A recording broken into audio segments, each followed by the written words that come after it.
The United States has undergone a cultural, moral, and religious revolution. And a militant secularism has arisen in this country. It's always had a hold on the intellectual and academic elites.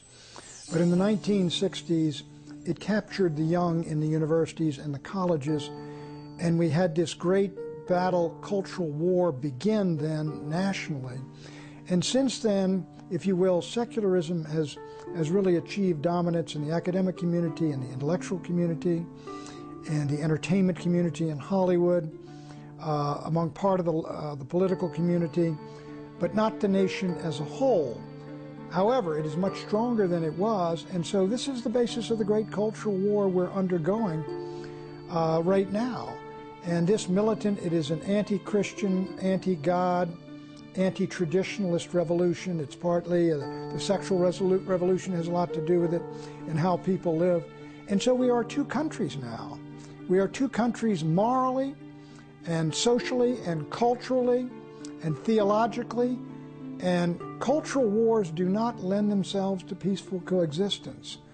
One side prevails or the other prevails, and the truth is that while the conservatives, in my judgment, we won the Cold War with political and economic communism, we've lost the cultural war with cultural Marxism, which I think has prevailed pretty much in the United States, or is now the dominant culture, whereas those of us who are traditionalists, we are, if you will, the counterculture. What exactly is cultural Marxism, the dominant culture of today? How did the founders of communism figure out a way to take over our country, not with guns and weapons, but with values and ideas? Let's take a closer look at this and see exactly how it happened. There was a man named Karl Marx. Marx got an idea. His idea was that the workers of the world should unite and rise up to counter an evil foe, that foe being capitalism. Capitalism, the idea that people and private companies should be able to own the means of production and be free to earn and have as much as they wished, was anathema to Marx. Marx felt the state should own the means of production, as well as products produced, and then the state should distribute a fair share of all such products to each and every worker. Thus, in his book, The Communist Manifesto, Karl Marx thundered, "Workers of the world, unite!" Sure that he had a principle to unify all workers in every country, Marx looked forward to eventually taking over the world. Karl Marx believed that you would have a rebellion by the workers against the capitalist system, which would then create a Marxist communist society where you would have dictatorship of the proletariat. Unfortunately, when World War I broke out, the workers of the world did not unite. In fact, the workers united with their respective countries and fought each other. What happened was the Marxists had an enormous disillusionment when the French and the Germans and the British workers all rose up for the fatherland and went to war happily, fighting one another. Marx's idea was a total failure. Workers were more loyal to their respective countries, churches, and cultural values than they were to their counterparts in other countries. They did not want to give up their houses, their cars, their stoves, their products. They did not want to have a classless society. They did not vote, and they didn't even have an overthrow. Some years after Marx failed, several of his disciples got a new idea on how to take over the world. One of his disciples, Antonio Gramsci, while where else but in prison, wrote up a series of plans, now known as the Prison Notebooks. In this plan, Gramsci announced, "The workers of the world will unite only after The Long March is over. The Long March? In other words, they had to get into the culture and change the way of people's thinking. And if people were thinking about patriotism and nation and God and country, that was a mechanism which was too resistant to Marxism. It could never take hold. So you had to erode and destroy that in the individuals.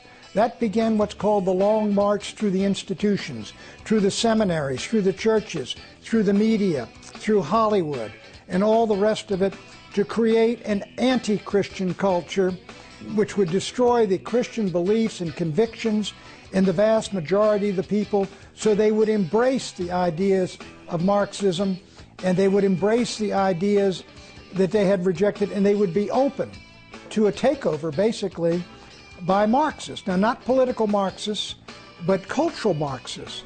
Rather than workers uniting and marching into battle, thus seizing power through force, they would make a long march through the institutions. Institutions like the arts, cinema, theater, literature, schools, college, seminaries, newspapers, magazines, and what is now known as radio, TV, and the mass media. Once this march is over, all the barriers to the acceptance of Marxism will have been quietly and systematically removed. So to get to that point, they said we have to destroy the culture, and what they were talking about was the Christian culture, what we used to call Christendom or Western civilization.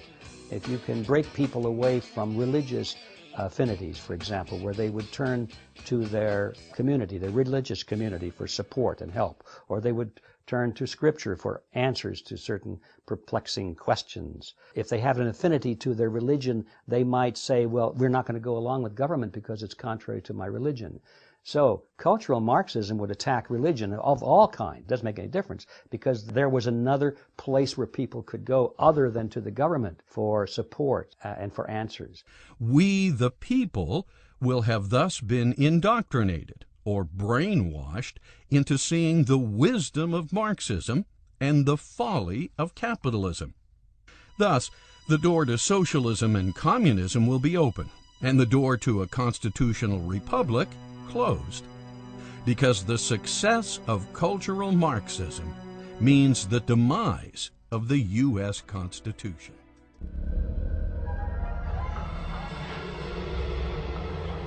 Let's back up a moment. How did cultural Marxism get into the United States? Some brief history. In 1923, members of the Marxist Communist Party set up an institute at Frankfurt University in Germany. This institute was named the Institute for Social Research. Later, it would become known as simply the Frankfurt School. These new Marxists, under the direction of Max Horkheimer, had seen the old Lenin Marxists fail. The workers of the world did not unite in World War I. Further, they realized why. Antonio Gramsci, the disciple who wrote the prison notebooks, had it right. Marxism could only flourish after a long march through the cultural institutions.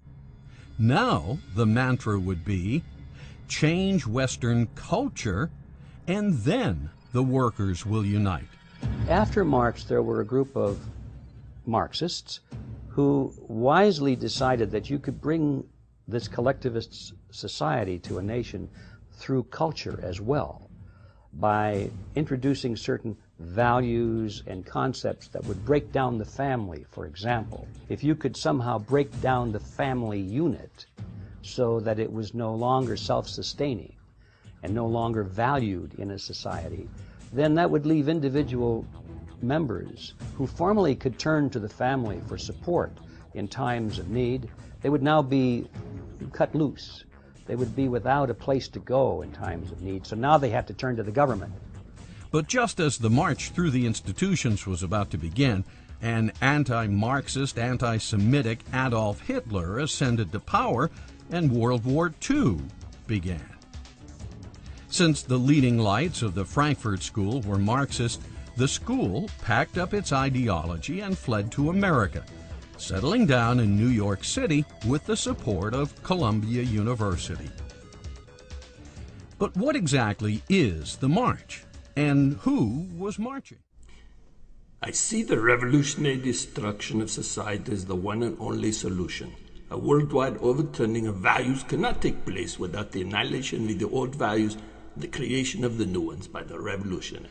Lukács' gift to America later became known as cultural terrorism. Gifts such as radical sex education in public schools, covering such subjects as free love, outdatedness of monogamy, irrelevance of religion, and the archaic nature of the middle-class family. Women were called upon to rebel against the sexual mores of the day, such being the core values of Christianity and Western culture. His ideas later became the basis for the sexual revolution, embraced by a generation of drug-challenged baby boomers. When you hear people say, as I did on the campaigns, Pat, what happened to the country we grew up in? Physically, it's the same country, but they're right. We're in another country now. And this is why I think the cultural Marxists have prevailed and are prevailing. They have captured the young. What was the saying in the Abbie Hoffman? We're going to capture your children. In a lot of ways, they did. Although Gramsci died in 1937, his prison notebooks lived on as the blueprints to de-Christianize the West. The civilized world has been thoroughly saturated with Christianity for 2,000 years. Any country grounded in Judeo-Christian values cannot, therefore, be overthrown until those roots are cut. But to cut the roots, to change culture, a long march through the institutions is necessary. Only then will power fall into our laps like ripened fruit. And the new generation of freedom-loving, authority-challenged baby boomers were quite willing to accept the bait and take a toke. Turn on, tune in, drop out. Yes, our prison planner, Antonio Gramsci, had quite a dream. The only way a Marxist revolution could be successful was if the heat shield of capitalism, Christianity, were first destroyed. In the 1960s, the church pulled back from the culture. You had the first Sex and Satanism film. You had the first X-rated film where the pastor takes the boy up to his room in Broadway to get on his knees but not to pray. You had all of the perversion. You went from 100% broad audience films that anybody could see to 82% R-rated movies, which were restricted. You had a tremendous loss of viewership at the movie theaters. Even though television had been around for 20 years, you went from 44 million weekly attendance to 17 million weekly attendance. And so basically what happened, the church gave up in the mid-60s. It gave up on prayer in schools. It gave up on being a force in society. And Johnson shackled the church when he said that when he used the 501c3 to say the churches couldn't talk about politics, and the church just buckled under. When prayer was taken out of school, the church buckled under. When the church collapsed from Hollywood, they buckled under. So it was the church's internal collapse, and that has happened before in history, and unless people get revival, reformation, renewal, we will never reclaim the culture. So cultural Marxism would be that type of activity in any society that breaks down the culture in such a way so that people instinctively turn to government as an alternative for the support that they otherwise would have. This is done through art, it's through music, it's through literature, it's through motion pictures and that kind of thing. It's the implanting of certain ideas and concepts which make them very ripe for the philosophy of collectivism and makes them very ripe for turning to government as the big daddy, the big solver of all problems. Collectivism implies that if something is important enough, then the state should step in and make sure that everybody conforms, whether they want to or not. So the essence of collectivism in a political sense is that it employs the use of coercion to require people to work together. And once coercion enters, then you are actually participating in a negative social conduct, which is in many cases worse than the social condition that you're trying to overcome by the collective action. People are not given free will. They're required to do this and that because the majority has decided this is for the greater good of the greater number and so forth. Whereas individualism works toward the same goals, but they do so in the environment of freedom. So it's the difference between freedom and coercion.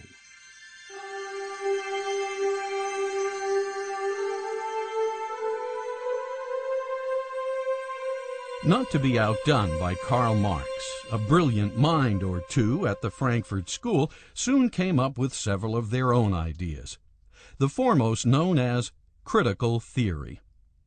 The idea behind critical theory is to challenge all previously accepted standards in every aspect of life from a Marxist perspective.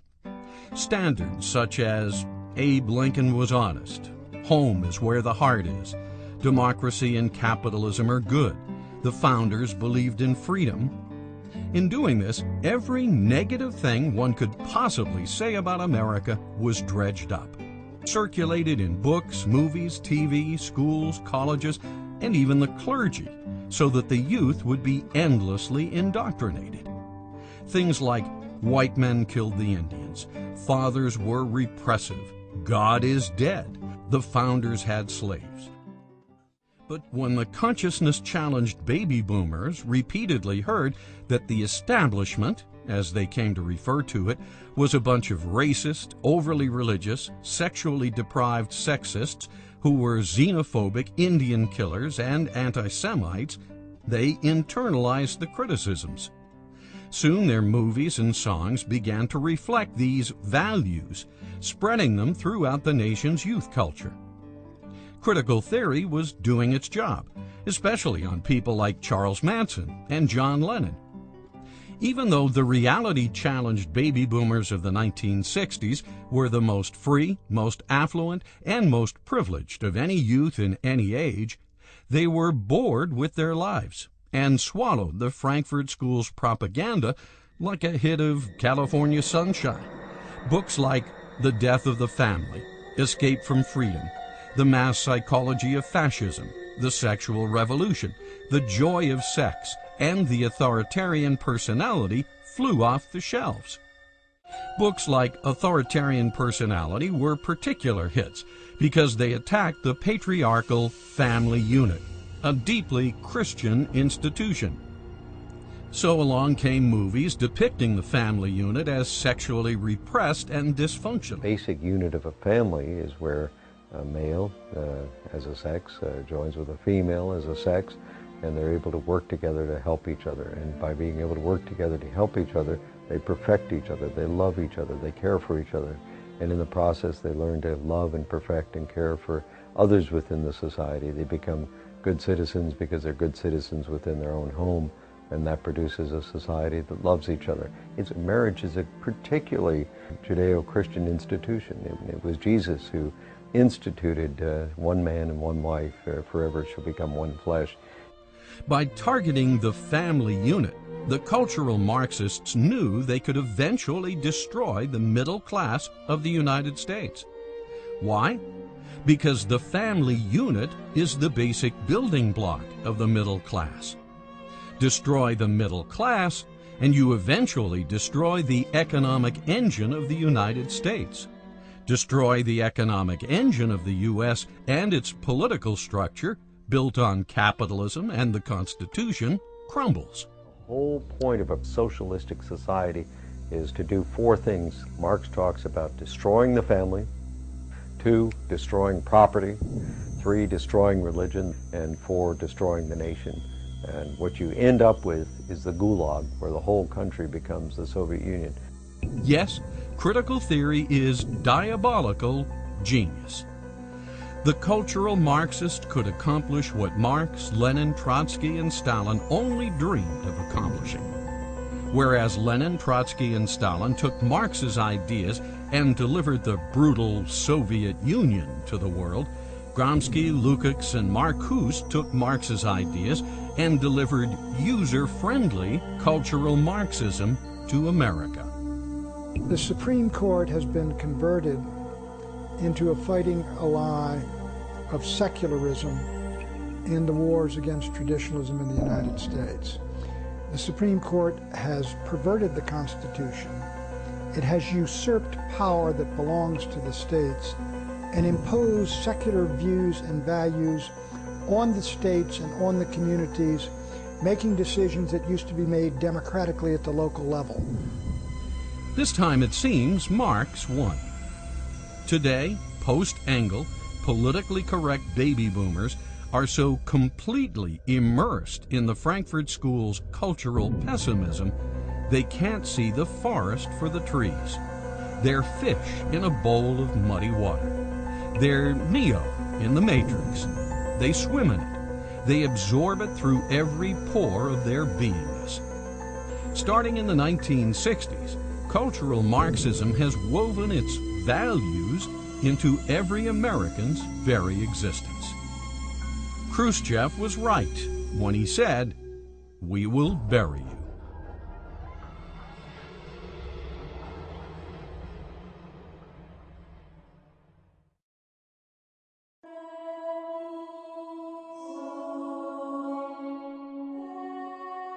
To understand what socialism is, one must first understand what communism is. Communism is an economic system whereby the state owns the means of production. Means of production meaning capital. Capital meaning money, machinery, labor, land, and resources.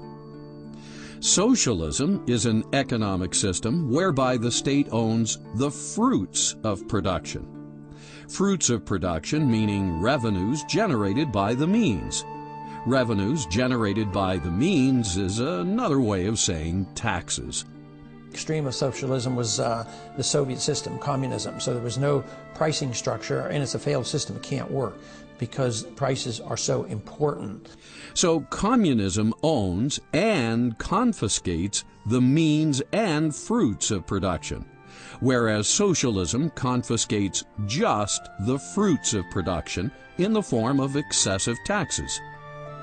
Socialist states in Europe, for instance, confiscate as much as 50% of the money citizens pay for retail products and services. This is the outrageous sales tax a socialist state demands.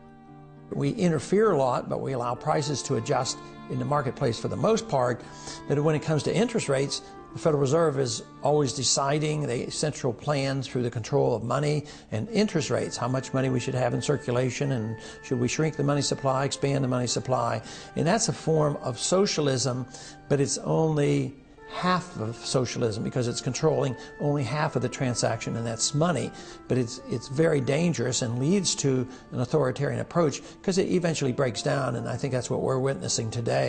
Thus, a socialist state rapes the people mainly through excessive taxes. A fascist state rapes the people mainly through excessive debt. Both ultimately rape the people through taxes because debt causes inflation, a hidden tax. Debt causes inflation because the Federal Reserve System facilitates the conversion of government bonds, government IOUs, into Federal Reserve notes, what we use as a currency. Well, the Federal Reserve, in its very nature, is contrary to a free market. The Federal Reserve is not only regulating, but it's manipulating the marketplace against the will of the people who are conducting the marketplace. When this is done, the money supply is inflated. When the money supply is inflated, it becomes watered down or diluted. Just like stock, when a corporation authorizes and issues more stock, existing shareholders are diluted. When money is diluted, it has less purchasing power. When it has less purchasing power, prices rise because it takes more Federal Reserve notes to purchase a given product. When prices rise, it has the effect of a tax. Inflation is therefore a hidden tax.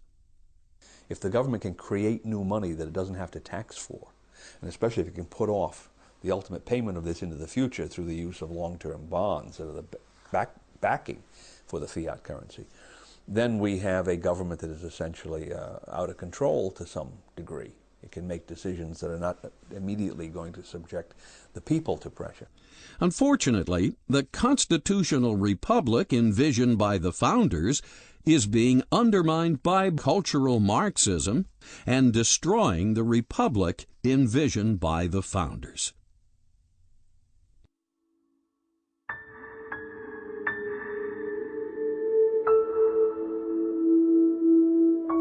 As we have seen, the Constitution gives Congress the power and the responsibility to provide for the general welfare of the nation.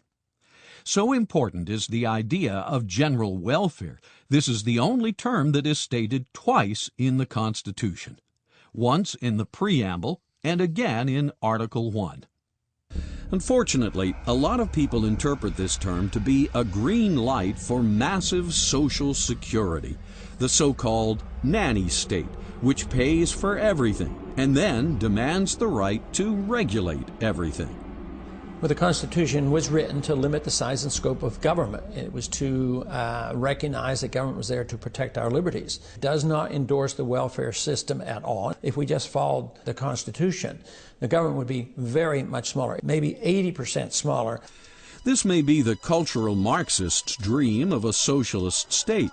But as a result, we now have minimum wage laws, child labor laws, federal disability laws, Medicaid laws, public housing laws, rent laws, entitlement laws, food stamp laws, and even extensive pet laws. Over 25,000 laws are enacted every year, many by congressmen that have been bought and paid for by multinational corporations, all non-people entities. I hereby declare this to be an unlawful assembly. If you remain in this immediate vicinity, you will be in violation of the Pennsylvania Crimes Code, no matter what your purpose is. What comes to mind is big corporations that put their view of the world out there for everyone, take over small businesses, take over choices that people might have, different kinds of products where everything becomes much more generic and just based on cost as opposed to quality and workmanship. Because term limits have not been established for the Congress, most congressmen have been able to stay in office for decades. Again, this is the Supreme Court. States were enacting and imposed term limits on their members of Congress in something like half the American states, and the Supreme Court overthrew it and took the right away from the states to impose term limits on their own members of Congress. And what did Congress do? They said, that's fine with us, because we'll stay in power. It seems the more a congressman is entrenched, the more he is able to build a social network, a network of cronies. Clearly, good relationships with fellow congressmen serve many productive purposes, but such a network can also be abused. After all, it's much easier to minimize the risks of vote swapping, a form of collusion, amongst cronies. It's much easier to justify corporate campaign contributions, a form of bribery, amongst cronies. And it's much easier to get away with earmarks, a form of fraud, amongst cronies. Thus, an entrenched Congress, especially one cast into only two major political parties, would seem to be in the perfect position to imperceptibly usurp power from the people and place it into the hands of the corporate fascists that have hijacked Congress. The right place to look for a solution to the problem of corrupt politicians is at the voter and their perception of who they're voting for and what the political principles of their candidates are. You can bet collusion, bribery, and fraud are not practices the founders envisioned for a more perfect union.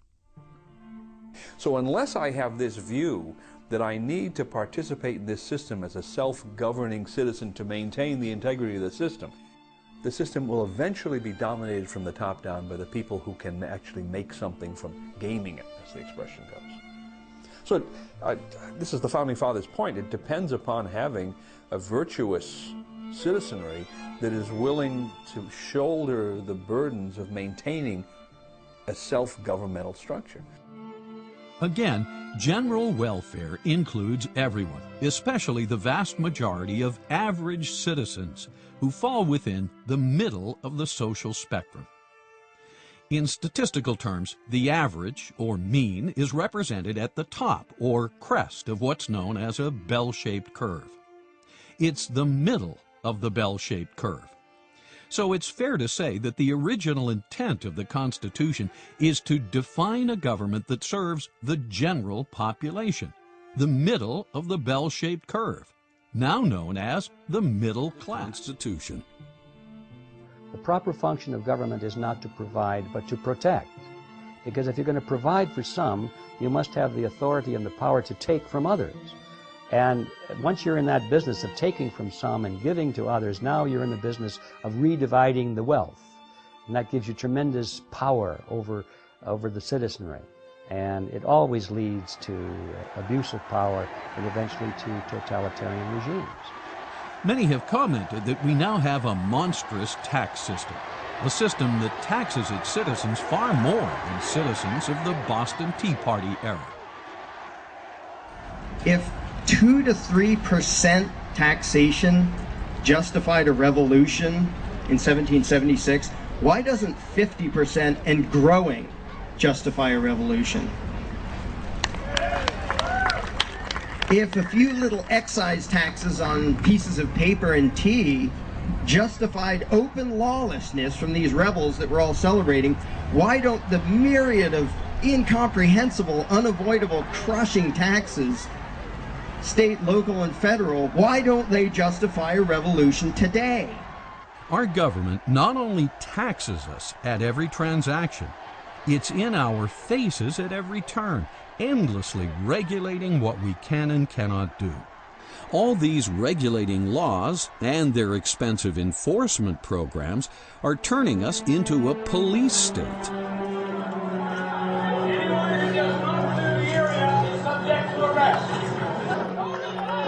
People like us, your brothers, sisters, mothers, uncles, we're all family.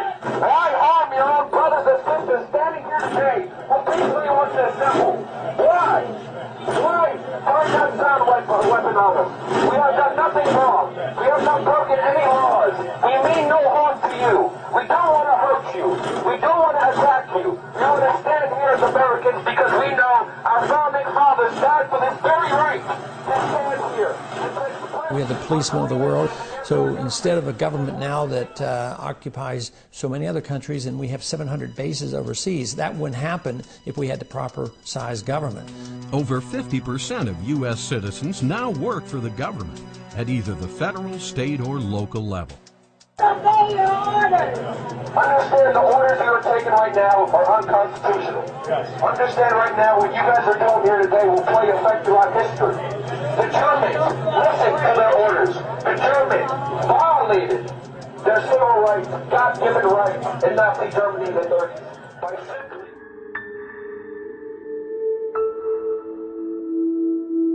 The nefarious genius of cultural Marxist strategy is to destroy the family unit by promoting what's known in the field of botany as androgyny. From the American College Dictionary, androgyny means, quote, having staminate and pistillate flowers in the same inflorescence, being both male and female, hermaphroditic, end quote. Translated into cultural Marxist strategy, this means making the father and mother of a family the same, and or reversing their roles. How is this done? Well, it starts with invalidation. I hate this house, and I don't want to be here anymore. As previously discussed, one of the key technologies of the Frankfurt School is critical theory. Recall the purpose of critical theory is to instill cultural pessimism. Thus, by endlessly portraying fathers as dominant, restrictive, depersonalized, and controlling, the cultural Marxist is able to invalidate the male component of the family unit. Concomitant with this, by endlessly portraying mothers as schizophrenic, nagging, anxious, the cultural Marxist is able to invalidate the female component of the family unit. This two-punch invalidation, endlessly repeated in the general literature, movies, and media, gives rise to a pessimistic attitude towards the traditional family. After time, this pessimism becomes imbued into the culture. That's why it's said the product of critical theory is cultural pessimism. The message of cultural pessimism. 1. Families are boring, stifling, and intrusive. 2. Mothers and fathers suck. 3. Divorce is therefore understandable and justified. With divorce made understandable and justified, even laughingly made easy by calling it no fault, 1 out of 2 nuclear families now disintegrate into chaos. Most contracts, the court system tries to sustain the contract. If you and I are doing business together and they're trying to protect that contract because the contract was entered into in good faith for good principles. However, although the marriage might have been entered into in good faith, by breaking that, they can put a lot of people to work. Not only the marital courts can go to work, there are also the social workers that go to work. There's also a whole team of people, including the IRS, who prey off of them. And one court in Massachusetts says, we're going to bring this father to his knees and take all of his money from him. So there's a whole movement by the courts to make money off the dissolution of marriage. After the mother and the father are finally done arguing or negotiating over custody of the children and possession of the assets, 2 new family homes are usually established. He lives here and she lives there. Each new household economy now has to have a redundant, otherwise superfluous set of rent or mortgage payments, energy and utility demands, and household furnishings and accoutrements. Extensive and complex scheduling of child visitation then must be established. If the divorce was acrimonious and/or the children were traumatized by it, and most are, both parents vie for the children's attention and visitation. As they do this, knowingly or unknowingly, they spoil the children with unending material gifts, junk food, sugar, unearned validation, and parental supervision so lenient it borders on gross negligence. Divorce is dreadful for children. And now you have some families, probably the weakest and the poorest, mostly black families, that are now over 50 and even 60% in divorce, which is critical for the children. But worst of all, children are usually shipped off to daycare centers and/or public schools, where they are then handled like animals in captivity. Now we're talking about a school system that's teaching values that's determined not by the parents, not even by the teachers, but by the political groups that provide the funding, the politicians, the bureaucrats, the think tanks, all these invisible structures above. Now, those are the people who are determining the values that are being taught in our schools. The profligate cultural Marxist society that causes and tolerates this then imposes pharmaceutical drugs on these children. Certainly the arts have always had a tendency to promote license instead of liberty. The difference between license means that I can do anything, even if it's destructive of other people and of myself. I can take drugs until I OD. I can hurt other people and hurt their children and families. License is something that is selfishness rules. With liberty, what rules is the freedom to be responsible, the freedom to live a decent life, the freedom to love others, the freedom to give. It's like the difference between love and lust. And unfortunately, often the principle of love is replaced in the media with the principle of lust. And the lust principle produces media that's constantly pushing the envelope.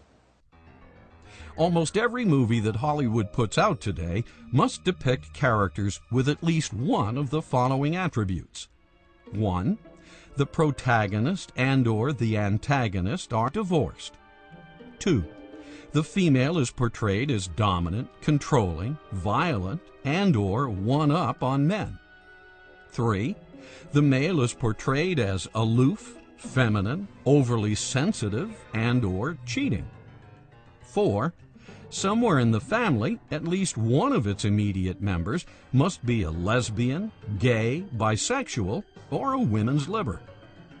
Often, attributes are mixed in various proportions, and even mixed with a touch of schizophrenia, as males and females swap roles in fluorescence. Same-sex marriage does not give you the balance of having a mother and a father so that you can learn different skills from them and you learn different personality types from them. By abolishing that, children are adrift.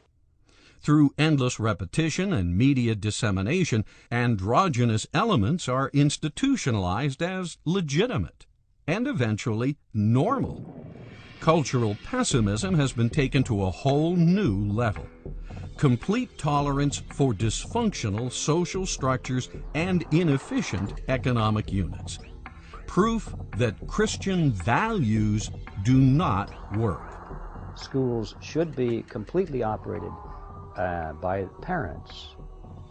They should be in control, and therefore the parents can determine what values are taught to the students. If the school doesn't teach the values that that parent wants taught to their children, then they can take the child out of that school and put him in another school which does teach those values. The Supreme Court has been converted into a fighting ally of secularism in the wars against traditionalism in the United States. With the success of cultural Marxism, hundreds of millions of nuclear families have been destroyed since 1965. This has contributed to or caused the decline of the middle class. Next will be the destruction of American capitalism, unless the effects of cultural Marxism are recognized and handled. There is a revolution coming. It will not be like revolutions of the past. It will originate with the individual and with culture, and it will change the political structure only as its final act.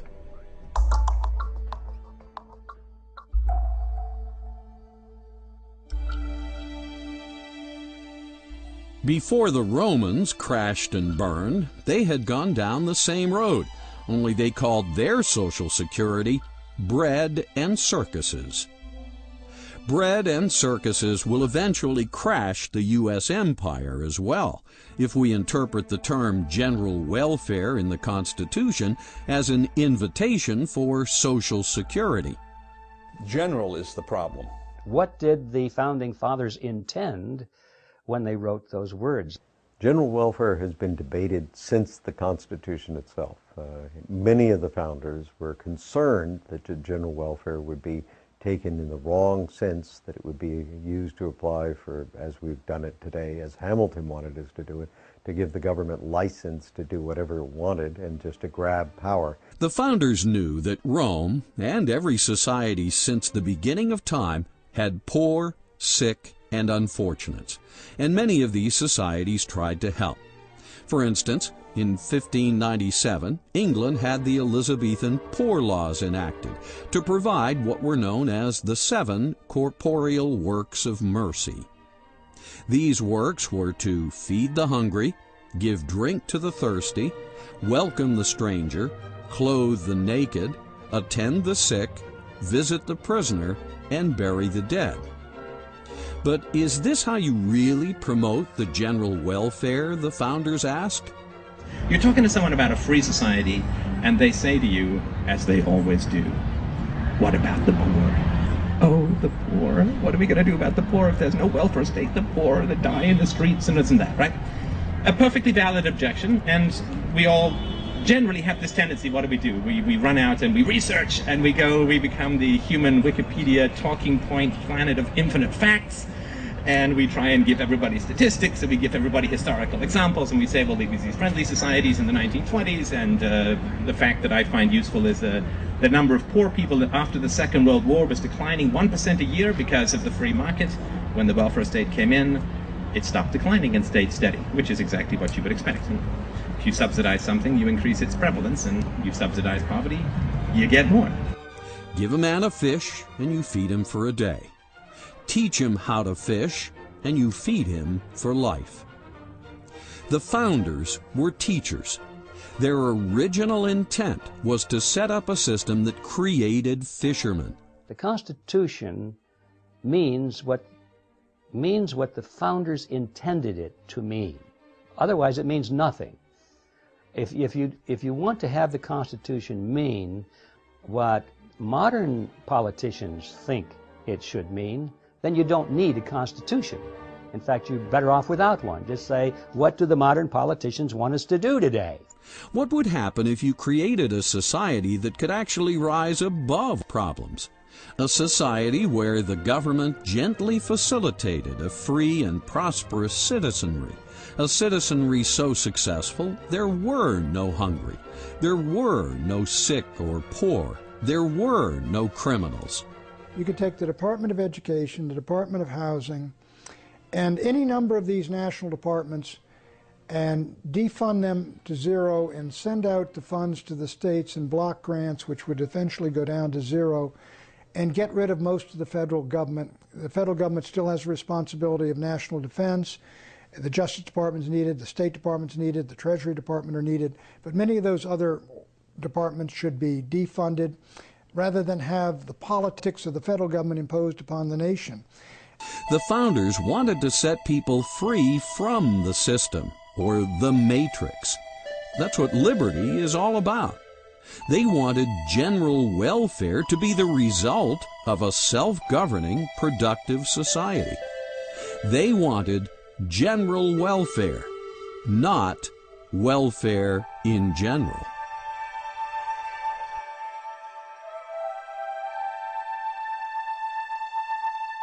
Today, the U.S. currency is backed by nothing but debt in the form of U.S. bonds.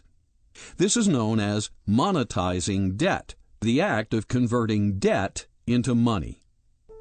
Debt causes inflation because the Federal Reserve System facilitates the conversion of government bonds, government IOUs, into Federal Reserve notes, what we use as a currency. When this is done, the money supply is inflated. When the money supply is inflated, it becomes watered down or diluted. Just like stock, when a corporation authorizes and issues more stock, existing shareholders are diluted. When money is diluted, it has less purchasing power. When it has less purchasing power, prices rise because it takes more Federal Reserve notes to purchase a given product. When prices rise, it has the effect of a tax. Inflation is therefore a hidden tax. If you can delay the payment and hide the payment, that is, borrow money or print money, those who really pay the price are hard to find. They're usually the poor people in the middle class. So it's a very specific plan to have a central bank to destroy money. It's been done for thousands of years. They used to dilute the metals or clip the coins, or even in the old days they tried printing money. Today we do it with a computer. Thus, cultural Marxism uses debt, which generates the hidden tax of inflation, and endless taxes to fund its socialist operations and expansion. The framers of the Constitution were quite aware of the liabilities of bills of credit and fractional reserve banking. And this is why Article 1 states, "No state shall make anything but gold and silver a tender in the payment of debts," and, quote, "No state shall emit bills of credit."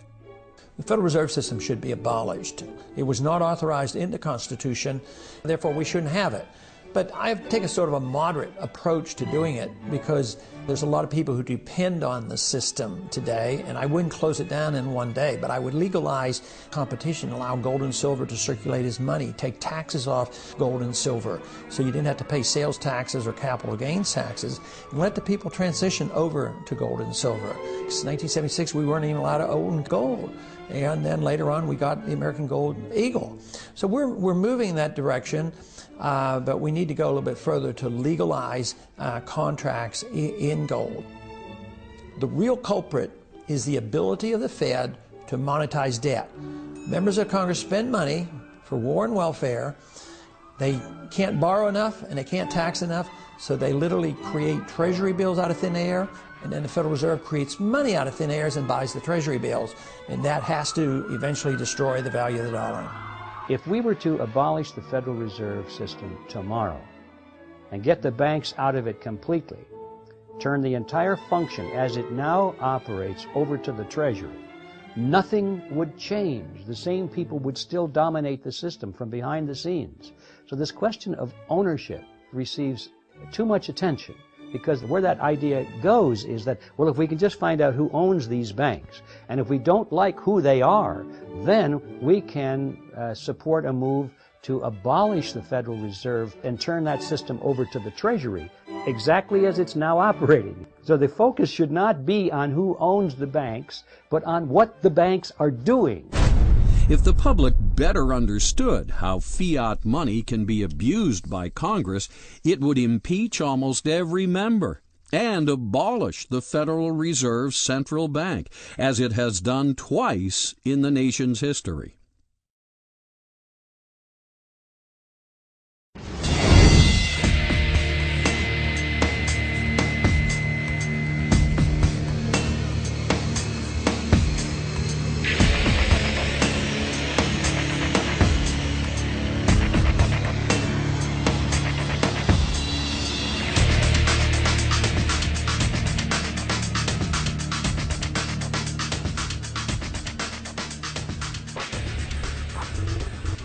Like the Federal Reserve System, the Congress has been further distorting the letter of its constitutional responsibilities by delegating its power to declare war to another entity, in this case, the President. One of the great problems the country faces is the cowardice of the Congress of the United States as an institution. It has allowed the President to usurp the war-making power. Where does Congress get authority to delegate the responsibility to declare war to the President? It's not in the Constitution. This delegation sounds more like an evasion of responsibility for political expediency than the original intent of the founders. It has resigned its authority. It is frightened of exercising its authority. It does not want responsibility. It does not want accountability. Article 1, Section 8 clearly states, Congress shall have power to declare war, to raise and support armies, to provide and maintain a navy, to provide for calling forth the militia. People such as George Washington, Nathaniel Greene, the leaders of the Army, didn't think much of the militia.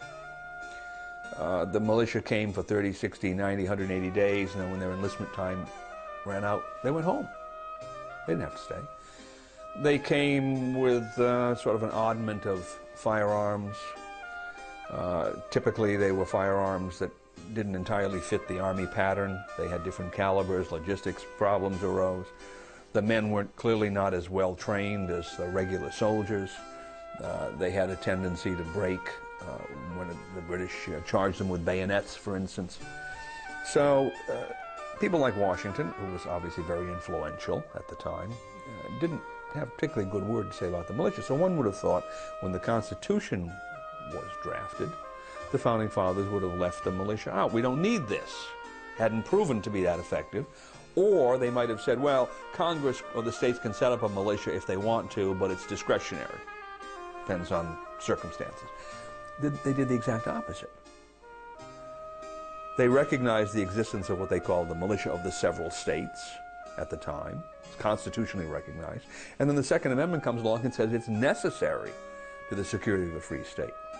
So I would say the Constitution makes it absolutely clear that those entities, because there's not one entity, that should be one in every one of the states, is a key structural element of the Constitution. And why?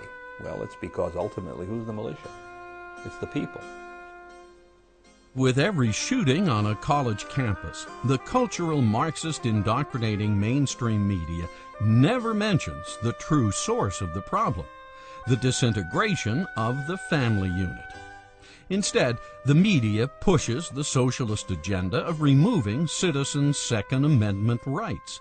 Let's go to the Second Amendment, which says a well-regulated militia being necessary to the security of a free state. The right of the people to keep and bear arms shall not be infringed. Just take the first clause. A well-regulated militia being necessary to the security of a free state. Stop right there. That's the only place in the Constitution where the Constitution says that anything is necessary for any reason.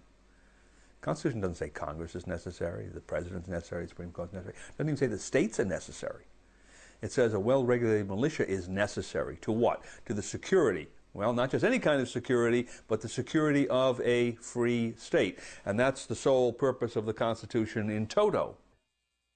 The way that the United States was set up originally was that the defense of the nation was to be primarily the responsibility of the states. They were to create militia drawn upon able-bodied American citizens within the state. They were to provide their weapons and their training and their leaders. They were to form into a national fighting force, and they would defend the borders of the United States against foreign enemies. But the primary foundation, the element of that, was the militia. Never stated in movies like Bowling for Columbine, movies funded by cultural Marxist-infiltrated Hollywood studios, is the original intent of the founders that all citizens retain the right to keep and bear arms. More accurately, the obligation to keep and bear arms as part of the militia. The Michigan militia wanted everyone to know that they were nothing like McVeigh and Nichols. This is an American tradition. It's an American responsibility to be armed. I'm sure you guys are the kind of people that people would like to have as their neighbor. As the Constitution tells us, a well-regulated militia is necessary to the security of a free state. Now, some people may disagree with that, and my response is, well, that's a personal opinion. The law is otherwise. Right? The law tells us that this is the principle on which we're supposed to be operating. You don't like that, amend it. If it's there, enforce it. If you don't enforce it, there will be some consequence, because the Constitution is, how shall I put this? It's an integrated document in the sense that all of the parts were designed to function with all of the others simultaneously. And if you look at it, there are several pillars to it. There's, of course, the federal government, the Congress, President, and the Supreme Court. There are the states. There are the people as electors. And then there's this group of entities called the militia. And read the Constitution through and you'll see they're essentially all on an equal plane. They all fit into this structure. Well, if an architect designs a building with 5 support columns, it's probably because he believes every one of those is necessary. You knock one of those out or you allow it to decay, and you can pretty much expect that that building is not going to be stable over the long term. Certain kinds of shocks affect it, it's going to come down. Same thing with a governmental structure. Governmental structure was designed in such a way that the people were supposed to play an important role in maintaining political power of military force. Instead, the Frankfurt School's agenda of injecting cultural pessimism into society continues. Robberies, murder, fires, and now escalating school shootings all contribute to the cultural pessimism and the misguided justification of disarming the citizens. But if citizens ever allow cultural Marxists, such as the Michael Moores of the world, to ban ownership of guns, they will make a grave mistake. These guys that created the American Constitution, the American Republic, were looking into the future, and they were concerned about our own government becoming despotic. They could see that. They talked about the possibility of that. How do we prevent that from happening was a major issue of discussion. And they said one of the ways is to make sure that we don't give them a standing army, and the other way is to make sure that the local population was armed. Because if you've got every man, able-bodied man in the country, and women too, armed and knowing how to use a weapon and under training and with their local squad leaders and so forth, their own commanders, there's no government that's in the United States that's going to turn against them. So they were very wise.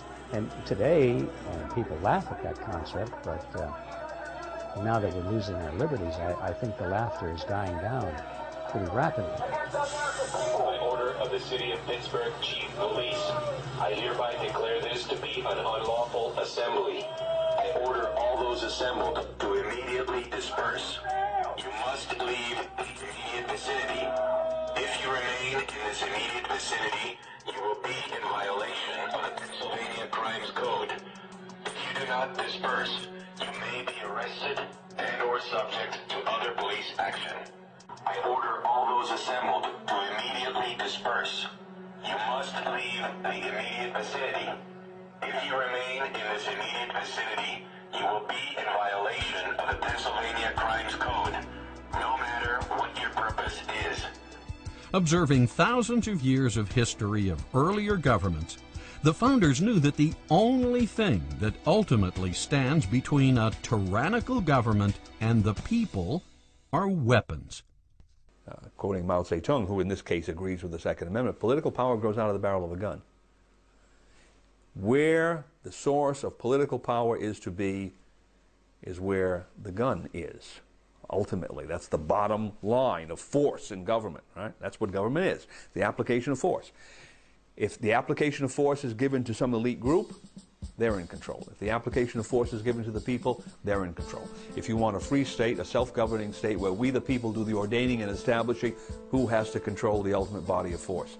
It's the people themselves. And that's not a professional army. That's not a standing army. That's something the Founding Fathers were very much concerned about. They didn't want a standing army. They thought that a standing army was perhaps one of the most dangerous things you could imagine, because if Washington, D.C., they said if they were to have a standing army, you know what they're going to do with it? They're going to use it. They're going to use it for something. If you get a bunch of soldiers sitting around training, you're going to use them. And they didn't want that, except in a defensive mode. If people read the Constitution, that it's not in a time of war you have a standing army. When there's no war, you have to abolish the standing army within 18 months. You can have a navy, but no standing army. Also, never forget the instrument that literally authorized the U.S. Constitution and freed all Americans from oppressive European rule was the Declaration of Independence. This sister document states that whenever any form of government becomes destructive of certain ends, such as the right to life, liberty, and the pursuit of happiness, it is the duty of the people to alter or abolish it. Alter it means to vote out those who aren't following the Constitution. If such politicians, over time, or unbeknownst to the people, reconfigure the government in such a way as to usurp the rights of the people, then the only choice left is to abolish the government. The Second Amendment states that the people, as and through their militia, have the right to keep and bear arms, and this right shall not be infringed. As individuals have rights, and we grant the government privileges. Those privileges are listed in Article 1, Section 8 of the Constitution, and anytime we have a justifiable reason and the courage to do so, we can revoke those rights and take those privileges away from the government. This means that a well-regulated militia consisting of the people, not some distant bunch of federal professionals, has the right to keep and bear, meaning own and keep on their person, guns and arms, short for armaments. These armaments are for use should the people, through their constitutional militia, find it necessary to abolish a tyrannical and suppressive government and replace it with a serving government that promotes the general welfare and secures the blessings of liberty.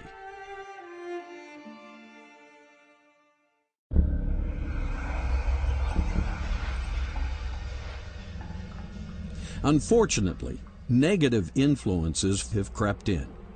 Not only has the cultural pessimism and the parade through the institutions attacked America's culture, but our banking system has been hit as well. The Federal Reserve, set up by banking architect Paul Warburg, is a European-style central bank, complete with all the inherent problems of the old world. Banking principles diametrically opposed by the founders. Alien concepts, such as backing money by debt instead of gold, lending out more money than you have in the vault, printing up money so banks can stimulate the very economy they just crashed. All this so bankers can charge more for interest and snap up real estate assets with straw buyers in recession markets. Thanks to the Fed, Congress can bypass the public's representatives and wage war with money that has been literally created out of thin air. Are any of these American ways? Did the founders set up the Constitution so Antonio Gramsci, a cultural Marxist from the Frankfurt School of Critical Theory, and John Maynard Keynes, an economist indoctrinated in the environment of our former enemy, should stamp their war-torn European philosophies into the very soul of our nation? Something isn't right here. In Keynesian economics, they endorse the Federal Reserve System. And to print money out of thin air is really fraud, because they're stealing from people, stealing the value from some people. So they're completely different. But Keynesianism is not socialism, but it leads to socialism. Socialism is where the government controls supply and demand and prices and the whole work. But Keynesianism allows the market to function to a degree with a lot of intervention, a lot of regulations, a lot of taxes, a lot of planning, and a lot of inflation. How can the original intent of the founders shine through when our entire economic system and cultural institutions have been perverted by ideologies of a world we worked so desperately to get away from? The New Deal, like the Great Society and like the universal peace proposals advanced by President Wilson, all of these presidential programs that have expanded the power of government have been the implementation of collectivism in America. Starting at about the time of Woodrow Wilson, the country at that point was pretty much an individualistic country. It was based on the principle of the individual being supreme and the government being the servant of the people. Starting with World War I, starting with Woodrow Wilson, on down through World War II, down through Vietnam War, now to the war on terrorism. All these wars are always used to frighten the American people into accepting the expansion of government, supposedly to protect us against an evil, terrible enemy. The actual expansion came about through the Supreme Court adding some words to the Commerce Clause. They said Congress has the power to regulate commerce or whatever affects commerce. And that's rather a radical departure from the Constitution, because imagine if you added those words to every other provision of the Constitution. Why shouldn't you? If you can add it to one, you can add it to others. You'd have essentially unlimited government. Well, what that has done is it has given Congress the power to control not only all true commercial activities, but all sorts of things that are entirely local that are related to commercial activity. So, for instance, you had the gun-free schools law. Based upon what theory? Well, a gun goes through commerce and eventually ends up in somebody's hands. And there he's within 1,000 feet of a school, 100 feet of a school, whatever the distance is. And so Congress can regulate his possession at that point in time. Well, his possession at that point in time is not a commercial transaction by any stretch of the imagination. How can Congress regulate it? Well, because this implement that he's holding in his hand at one time moved through commerce. Well, of course, if you follow that theory out, they can control every aspect of your life. How much cornflakes do you eat in the morning? Well, you eat one bowl. Maybe you should only eat half a bowl of cornflakes. Can there be a statute telling you how many cornflakes to eat in the morning? Sure, because where did those cornflakes come from? Well, they came from Battle Creek, Michigan. The Supreme Court has perverted the Constitution, making decisions that used to be made democratically at the local level. The Congress has the power in the Constitution, Article 3, Section 2, to circumscribe the jurisdiction of the Supreme Court and say, stay out of that area. That is our area, that is the state's area. You are not to get into that. Judges don't decide these issues, people do. After the formation of the Fed and selling the public on the New Deal, it wasn't long before Congress realized it had both the ability and the philosophical justification to print up endless amounts of elastic currency, what we call fiat money. It also wasn't long before Congress realized it needed more and more money in order to service the growing addiction of socialist benefits under Roosevelt's New Deal. The Federal Reserve, when it came in, aggravated all the worst problems of the economy. It's aggravated and caused the Great Depression. It's aggravated and caused the last depression, and it will continue to cause more depression. Before the Federal Reserve, every economic system has ups and downs, but they corrected themselves much more quickly, and they corrected themselves because people had the freedom to shift their attention, to be able to create solutions to the problem, and to be able to exercise their God-given wisdom and intelligence to be able to do business with each other. Ever wonder why congressmen were so eager to sacrifice tariffs for NAFTA's free trade? It's because tariffs don't amount to much when Congress can print up all the fiat money it wants through the Federal Reserve System. Yes, monetizing endless fiat money was the answer opinion leader economist John Maynard Keynes suggested to Roosevelt in his 1933 open letter. John Maynard Keynes. I lay overwhelming emphasis on the increase of national purchasing power resulting from governmental expenditure, which is financed by loans and is not merely a transfer through taxation from existing incomes. Nothing else counts in comparison with this. By these words, Keynes, the most prominent economist of the time, laid out the philosophic rationale for endless government borrowing and endless government spending of fiat money. Roosevelt bit. And now we're addicted. We're addicted to the programs, and even the banking system is addicted to ever increasing the money supply and artificially manipulating interest rates low. And on the short run, it does seem to help. Just recently, the Fed pumped in $200 billion and the stock market loved it. But in time, when everybody knows they created $200 billion of new money, the value of the dollar goes down, which has happened since then. Keynes knew exactly what he was doing. No two men did more to destroy the original intent of the founders and set the groundwork for the cultural Marxism and corporate fascism that was to later flourish as competing totalitarian ideologies, hell-bent on destroying a self-governing republic that sought to practice true free market capitalism. You can go back to a gold standard, say, of $1,000 an ounce. But what do you do if they keep spending and spending and borrowing and borrowing? People suddenly realize that these dollars aren't really worth that much gold, and they will demand the gold. Sounds to me, given the state of affairs we're in today, well over $10 trillion in debt, immersed in perpetual wars, getting more secular and socialist by the minute, fascist multinationals dominating Congress, that we have allowed serious corruption to seep into the American experiment. We may think we won our independence from Europe, defeated communism and Nazi fascism. But did we? We have traveled the road to totalitarianism almost to the very end.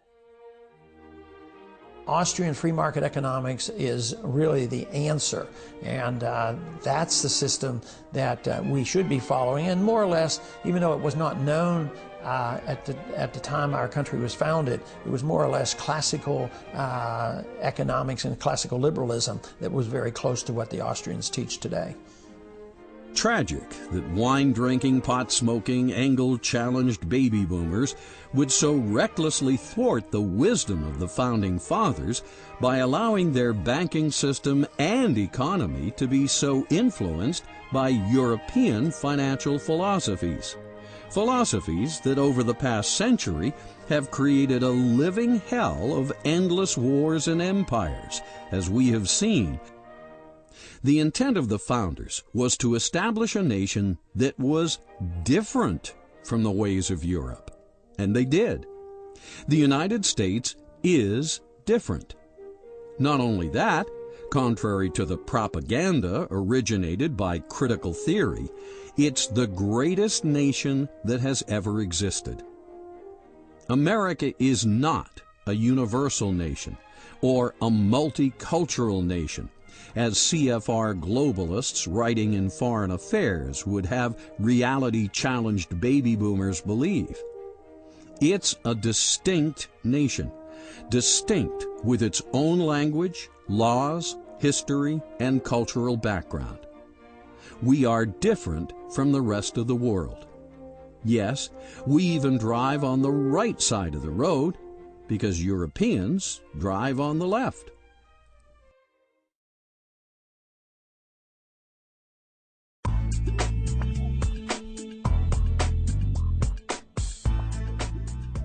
So how come the media seems oblivious to all this?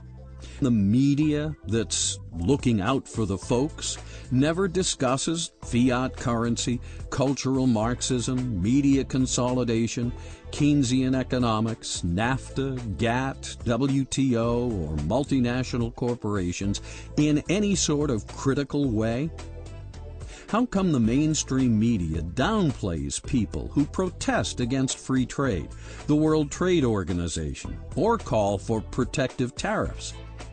We do a detailed economic study of the box office called our Report to the Entertainment Industry, where we get the studio heads to come. And the studio heads have been moving toward more movies with faith and values. Every one of the 6 major studios have started a division to do movies with faith and values. Where the most erosion of values and the greatest attack on values is occurring is the independent film market. Independent films, you tend to have a lot of anti-American films, a lot of anti-faith and values, a lot of anti-Christian films, and they do not do well at the box office. Within the television industry, you find more of an attack on faith and values, mainly because the television industry is not focused on the vote. You see, in movies, each person votes for their movie. They know that they have to appeal to who's going to vote for them at the box office. You have to separate out the movie industry, which seems to be moving counter to much of the other media. How come the mainstream media acts as an apologist for multinational corporations and fails to take a deep look at the endless expansion of government or its secret partnerships with members of the military-industrial banking complex? Instead, all we see is endless programs threatening the world with U.S. military might. Blonde, aggressive women with plastic breasts, and endless TV spots offering insomniacs pills to cure their cheese and dairy product challenged stomachs. Seems to me, to get away with all this cultural Marxist propaganda, the media must be in on the deal, systematically avoiding certain issues, narrowing the spectrum of speech, redefining words, spinning events, and ignoring, invalidating, and/or blackballing any author, filmmaker, or candidate that speaks the truth.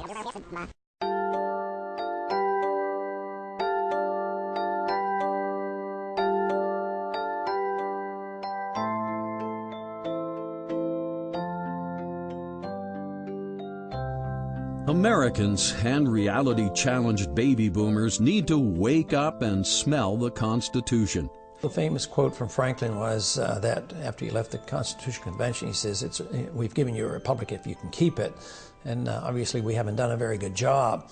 I think if people want to live in a democracy or a republic such as ours, then they're more than free to do so, and we should lead by example, not by force. Citizens need to get familiar with the original intent of the founders and realize that the forces of cultural Marxism have been raping and pillaging the United States for decades. But to realize the dream and keep this magnificent republic alive, all Americans need to do is take 3 steps. 1. Disconnect from all sources of cultural Marxist propaganda, media, and lifestyles. 2. Don't patronize the largest Fed member banks and fascist multinational corporations. 3. Connect up with the original intent of the founders and get active applying the U.S. Constitution. Americans and history-challenged baby boomers should understand what it means to be a self-governing nation. They need to understand the Constitution from a philosophical point of view, not just a mechanical point of view. Why were certain things emphasized and others not? Why is a well-regulated militia necessary to the security of a free state? Why is the term general welfare the only term that appears twice? What principles lay behind the Constitution and why? If citizens better understood these things, they would be able to go about their lives with a greater appreciation of the rare opportunity they have been given to live in the American experiment. Instead of pessimism, they would have the realization that America has just begun, that the future will be even more incredible than anyone imagined. Take 3 steps and it will happen. Yes, the cultural Marxists in the media and the universities will scream and dramatize. Yes, there will be a percentage of religious fanatics that attack the United States or hate us because we flourish and prosper. And yes, there will always be secular robots and iconoclasts that hate traditional values and deny America was populated by Christians or influenced by biblical principles. But the founders somehow knew all this, for they had studied thousands of years of history and countless failed civilizations. From these lessons, they built the Constitution of the United States, and this document has succeeded as no other. The blueprint for the longest-standing republic in history is in your hands. Eventually, even the cultural Marxists, the corporate fascists, the Islamic terrorists, and our current special interest-dominated Congress will see the light and become part of the general welfare. In the meantime, don't give liberty-challenged members of society the power to enslave us all, just because a relative few have so little faith in the original intent of the founders and the United States Constitution. The Constitution of the United States represents no threat whatsoever to our form of government.